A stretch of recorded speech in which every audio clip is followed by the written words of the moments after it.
أعوذ بالله من الشيطان الرجيم قال رب اشرح لي صدري ويسر لي أمري واحلل عقدة من لساني يفقهوا قولي السلام عليكم ورحمة الله وبركاته। মূর্তি পূজার অনুমতি অথবা খেয়ালি বুজুর্গদের পূজার অনুমতি কোরআন দেয় কিনা? কোরআন কখনো খেয়ালি কোনো ব্যক্তির পূজা করা, বানোয়াট এবং কাল্পনিক দেব দেবতা, হুজুর, বুজুর্গ এবং মুর্শিদদের বন্দেগী করার অনুমতি দেয় না। এই কথাটি 22 নম্বর সূরা আল হজ এর 30 নম্বর আয়াতে আল্লাহ বলেছেন, ফাজতানিবু রিজসা মিনাল আওসান ওয়াজতানিবু কাওলাজ জুর। মূর্তি পূজার আবর্জনা থেকে এবং মিথ্যা কথার কবল থেকে তোমাদেরকে বেঁচে চলতে হবে। পৃথিবীর মানুষের হিদায়াতের জন্য আল্লাহ রাব্বুল আলামিন সর্বকালে একটি গ্রন্থ নাজিল করেছেন, আল কোরআন।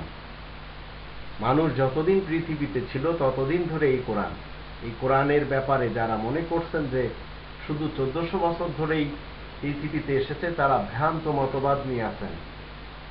কোরআনে 2 নম্বর সূরা আল বাকারার 185 আয়াতে আল্লাহ বলেন, শাহরুর রমাদান আল্লাযী উনজিলা ফীহিল কোরআন হুদাল লিন-নাস ওয়া বায়িনাতিন মিনাল হুদা ওয়াল ফুরকান। হুদাল লিন-নাস শব্দটি আল্লাহ এজন্য ব্যবহার করেছেন, যারা 1400 বছরের মতবাদ রাখছে এই কোরআনের ব্যাপারে, সেই মতবাদটি খণ্ডন করার জন্য। হুদাল লিন-নাসের অর্থ হলো সমস্ত মানুষের হিদায়াতের জন্য। সমস্ত মানুষের হিদায়াতের জন্য এই কোরআনকে আল্লাহ তাআলা রমাদান মাসে নাজিল করেছেন। আর এই কোরআন হলো সত্য এবং মিথ্যার মাঝে পার্থক্যকারী গ্রন্থ। এখন আপনাদের কাছে যদি আমি জিজ্ঞেস করি 1400 বছর পূর্বে কি মানুষ ছিল এই পৃথিবীতে, অবশ্যই আপনারা উত্তর দিবেন 1400 বছর পূর্বেও মানুষ ছিল। তো কোরআন 1400 বছর পূর্বেও ছিল।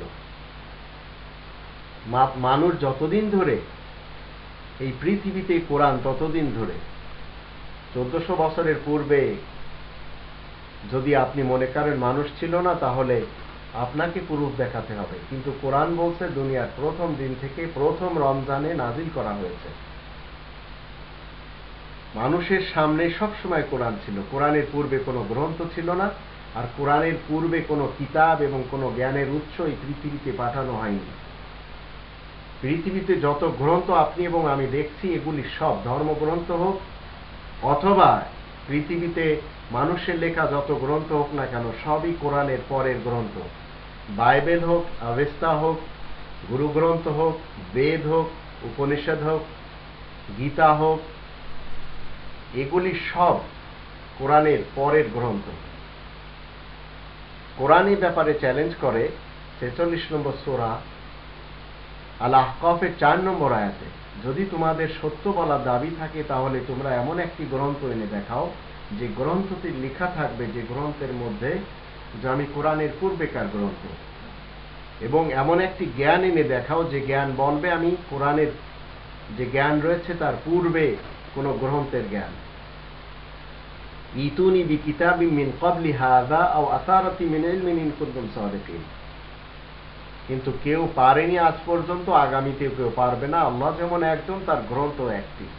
মানব সমাজের পরিচালনার জন্য সেন্টারও তিনি একটি তৈরি করেছেন মক্কাতে, যার জন্য 3 নম্বর সূরা আল ইমরানের 96 নম্বর আয়াতে তিনি বলে দিয়েছেন, ইন্না আউয়ালা বাইতিন বুদিয়া লিন-নাস লাল্লাযী বিবাক্কাতা মুবারাকান ওয়া হুদাল লিল আলামিন।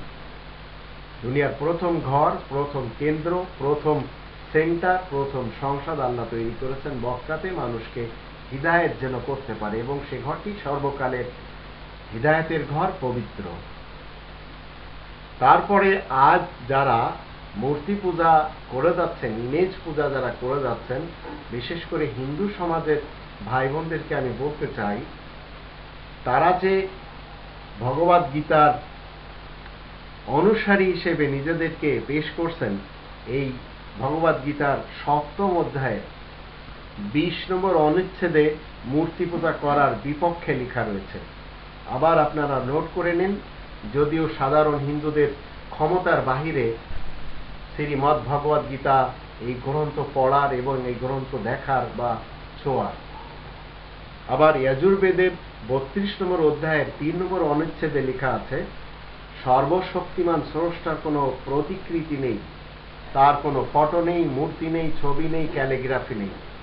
এতদা সত্ত্বেও যারা মূর্তি সামনে রেখে আরাধনা করেন তারা কেবল মুখে বলে যাচ্ছেন ধার্মিক, কিন্তু কাজে তারা হলো ভ্রান্ত ধার্মিক। ঠিক মুসলমানদের ভিতরেও দেখা যায় কাল্পনিক কিছু বুজুর্গদের অনুসরণ করে যাচ্ছেন। এই কথাটি অমুক বুজুর্গ বলেছেন, এই কথাটি অমুক বুজুর্গ বলেছেন, এই আমলটি অমুক বুজুর্গ করেছেন। ওই বুজুর্গগুলিকে কেউ দেখেনি, সব কথিত এবং কল্পনা। তো কোরআন এগুলিকে শিরিক বলে, আর শিরিক নিদারুণ জুলুম। শিরিক কখনো আল্লাহ তাআলা মাফ করবেন না।